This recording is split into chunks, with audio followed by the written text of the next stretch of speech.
O žinot, aš pastebėjau vieną tokį dalyką, kad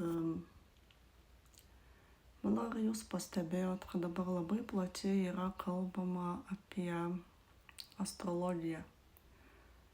Labai daug prognozuojama apie ateitį iš astrologijos.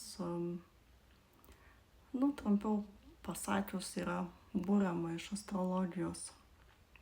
Bet noriu pakalbėti apie tai, ar tai iš tiesų yra tikra ir teisinga. Juk astrologija nėra kažkokios tai pranašystės. Astrologija nusako žmogaus charakterį ir kaip tą charakterį panaudoti gyvenime savo, kažką pasiekti. Dar esu pastebėjusi vieną dalyką, apie kurį labai plačiai kalbama, tai pavadinkim tarp žmonių arba visuomeniai, tai žodis karma. Karma, likimas, vadinkim kaip norim. Ir noriu pasakyti tokį dalyką, kad gal ir egzistuoja ta karma, likimas vadinamas, bet žinot, kol gyvi esam šioje žemėje, mes galim viską pakeisti. Ir tai pakeisti padeda astrologija.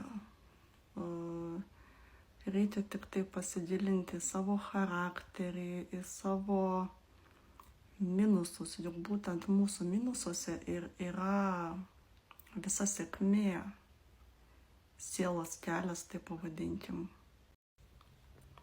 Iš tikrųjų, aš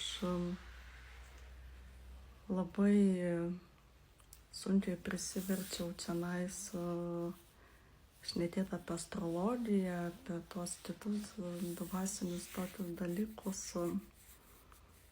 Aš iš tikrųjų mokiausi astrologijos ne vienoj mokykloje, sudarinėti asmeninius horoskopus jau daug metų ir labai džiaugiuosi, kad priėjau prie tokio taško, kad vis dėlto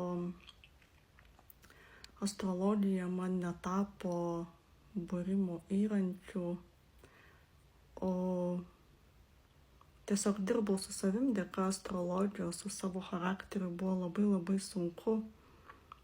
Ir šiai dienai aš iš tikrųjų sunkiai labai apie tai kalbu.